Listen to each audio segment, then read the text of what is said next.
నిన్న ఏదైతే పహల్గామ్ సూత్రధారిని లేపేసినటువంటి ఉదంతంలో కీలకమైన విషయాలు బయటకు వచ్చినాయి.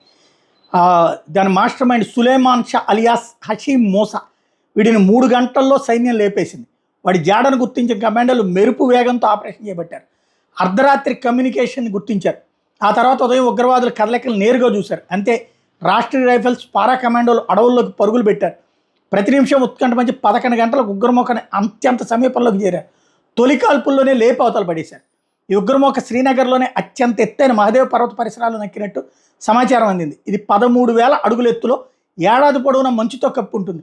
ఈ పరిసర ప్రాంతాల కశ్మీరీ హిందువులు సావన్ అంటే శ్రావణ మాసంలో చాలా పవిత్రంగా చూస్తారు. ఈ పర్వత ప్రాంతాలు ఆదివారం అర్ధరాత్రి దాటాక 2 గంటల సమయంలో చైనా తయారీ encrypted communication set T-82 activate అయినట్టు భద్రతా దళాలు గుర్తించాయి. పాల్గామ్ ఉగ్రదాడిలో వీటిని వాడారు. అట్లాంటి వాటిని అర్ధరాత్రి మహదేవ్ పర్వత అడవుల్లో వాడుతుండటంతో దళాలు అప్రమత్తమై ఆ సెట్ లొకేషన్ డాచ్గామ్ నేషనల్ పార్క్లో ఉన్నట్టు గుర్తించాయి.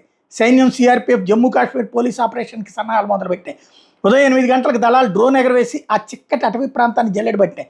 ముష్కర్ల స్థావరాన్ని అంచనా వేసినాయి. ఉదయం 9 గంటలకు రాష్ట్రీయ రైఫిల్స్ పారా SF కమాండోలతో మహదేవ్ హిల్స్ వైపు వెళ్లారు. 10 గంటల సమయంలో పారా కమాండోలు ఉగ్రవాదుల కదలికలు స్పష్టంగా చూశారు. అటవీ ప్రాంతం చెట్లతో దట్టంగా ఉండటంతో ఉగ్రవాదులు క్యాంప్ సమీపానికి చేరి పొజిషన్ తీసుకునేసరికి 11 గంటలైంది. ఏమాత్రం ఆలస్యం చేయకుండా ఉగ్రవాదులు గుక్క తిప్పుకోకుండా ఫైరింగ్ చేశాయి. తొలి రౌండ్లోనే 3 టెర్రరిస్టులకి తోటాలు దాకినాయి.